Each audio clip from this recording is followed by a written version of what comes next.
Guys, good morning! We are here at Ayala Circuit Mall and nandito tayo sa My Lash Salon. We are going to have our eyelash extension and first time natin ito magta-try and as for Miss Anne, yung kukunin natin is yung make para medyo obvious siya sa pictures and all kasi kung yung classic or yung air yung kukunin natin, hindi masyadong obvious and gusto natin makikita nyo yung before and after with normal, ordinary, wala pang extension, at saka yung merong eyelash extension na. So, we're gonna start. Medyo matagal daw yung make compared to classic and air. So, magka-start na tayo ngayon.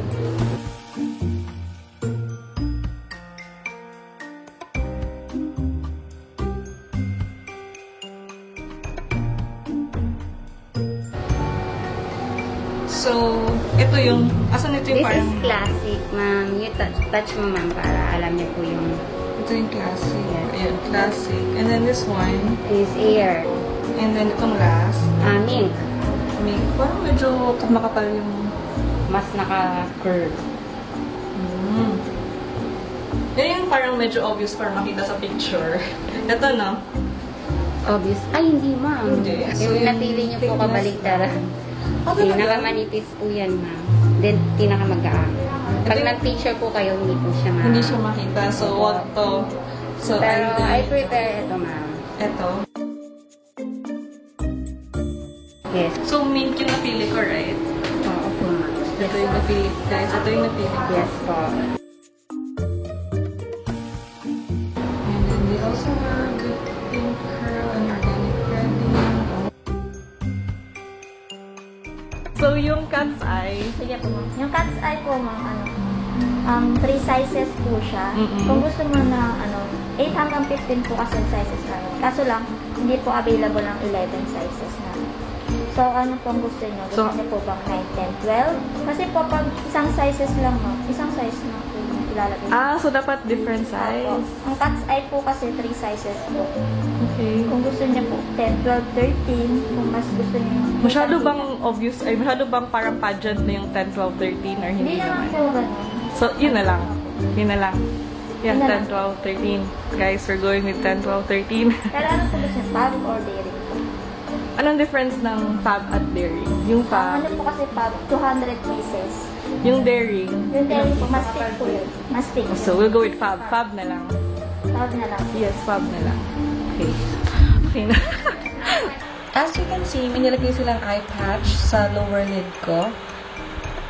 It's quite uncomfortable kasi sagad siya sa waterline. But, it is very important because when they put the eyelash extension sa upper lid mo, they use dye. And yung dye, mahapdi yun. Kasi yun yung pandikit eh. So, yun yung sasalo sa dye if ever. Kasi hindi naman siya magde-dry kaagad. So, yun yung sasalo. At hindi siya mapasok sa eyes mo.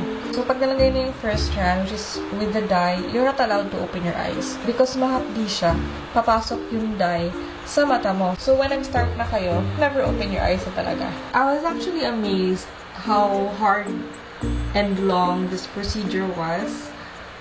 And I would really like to say kudos to ate who was really patient and grabe, I never heard her say nangangalay siya or she's tired. Wala talaga. I swear the whole time, sobrang light ng kamay niya that I didn't even feel na may ginagawa sa akin.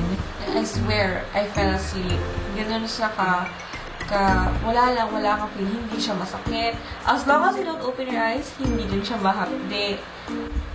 Alright, so I'm gonna walk you through the types of lashes. So the first one is the classic. Ito yung natural hair. Soft and light. Yung, medyo normal lang. The next one is the air. Itong air naman, it's the softest and lightest. Pinaka-soft and pinaka-light. And then the third one, which what I got, was the mink lashes. Para siyang mid, like, it's a little thicker than air, but thinner than classic. And it is the curliest one sa tatlo. So, yun yung ginawa ko, yung mink. And then, ginawa ko pang cat eye. So, from mink, ginawa ko siyang cat eye look. And then, from fab, ginawa kong daring.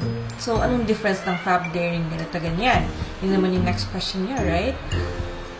So the thickness, this is called the thickness. My lash salon offers for 5 types. First is the petite, that's basically just barely there. And then the next one is peachy, barely there lang din siya. Medyo ano sila, konti lang difference. Petite is just like 100 pieces, 100 pieces of eyelash lang. That's why it's barely there, kasi konti lang nilalagay. Peachy naman is barely there also because 150, 50 pieces lang yung difference from petite. Fabulous, or what they say, fab. Ito naman is mascara look, which I think is the best one. It has 200 pieces and considered siya as mascara look. The third one is Daring, which is parang medyo mid, almost there but not quite super pageant. So Daring is under the category of volume look. It has 250 pieces. So kapag medyo hindi kayo satisfied sa fab at medyo gusto nyong mas nakikita pa sa malayo, go with Daring. Actually, if you wanted yung sa pictures lang na normal, Daring is okay. Queen, what I bet ang ginagamit ng mga pageant and yung mga gustong mag-all out. Pakita nyo sa buong mundo yung eyelash extension niya. I think that's Queen. It has 300 pieces. Now, if you guys don't want to have eyelash extensions because confident kayo sa eyelash niya because you have long lashes, you can do the lift and curl. They also offer that, the lift and curl na service. It's just 650. This is best for people who has long lashes, but me, I have short and straight lashes, so I really need help. So what happens pag ayaw mo na? Ayaw mo na ng eyelash extension mo. What will you do? You can go there and get it removed. You just have to pay 250 para mag-remove. But if you still want it, you have to retouch. You have to have it retouched. And yung retouch nila, the price would differ. So if classic or mink yung kinuha mo, you just pay 390 pesos. But if kinuha mo yung air, it's 450 pesos. Do not ask me why I haven't retouched pa. But kapag nalaman ko, I will tell you kung bakit mas mahal yung air. Hey guys, we're done! After ilang oras? 2 hours? 2 hours. Wow, it looks so nice. Parang ibang tao na ako. Look, kita ba guys? Yeah, it's so, look guys, wow.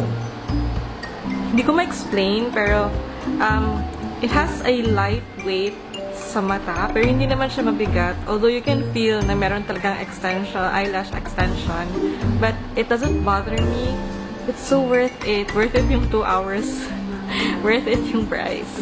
So guys, we are done with our eyelash extension and we have Ate Mary here. Siya yung naggawa sa akin. Yan, super ganda. And we're gonna talk about the do's and don'ts when you have eyelash extension. So, ano yung mga wag mo nang gawin?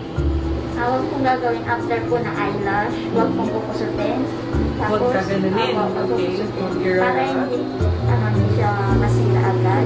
At hindi malagas. Kasama na original lashes. At huwag pong bubunutin ang fake lashes. Oh, okay. Huwag tatanggalin.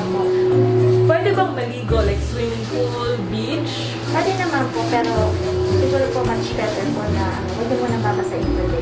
Today? Apo. Pero after po, tomorrow, pwede na maligo na tayo ng beach. So, if ever, ate, like, I have, like, eye makeup, tapos tatanggalin ko ng makeup remover, matatanggal ba yung lashes ko? Hindi naman po, ma'am. Basta dahan-dahan lang po ang pag-remove. Ah, dahan-dahan lang. Mga makeup. Okay, so you have to take care of the eyelash extension. Normally, if nata-take care siya, how long? It depends po, ma'am, sa client. Kung marunong po talaga siya mag-alaga. Siguro po, 1 month to 2 months. Oh, ganun katagal, 1 to 2 months. Pero kung hindi marunong, mga 1 week lang siguro. Hindi naman po. Siguro mga 3 weeks ganun po. 3 weeks. Basta po yung ma'am, retouch po namin 2 to 3 weeks po. Balik po kayo. Okay, okay. Eh, paano po ma'am, may problema po kayo ma'am? Kumari po, masakit po siya, may tumutuso. Balik po kayo agad dito para po ma-arrange po na. At matagal po na. Alright. So, yun. Alright. Tapos, nilagay ko po ma'am sa inyo ma'am, daring na po siya. Para daring na siya. So, from cab, ginawa natin daring. And then, yung, nag-ano tayo sa Sizes po yes, ako. from Iniba ko po siya. 10, 12, and 14. So, yun po yung ano nito guys, yung details sa nilagay sa akin na eyelash extension.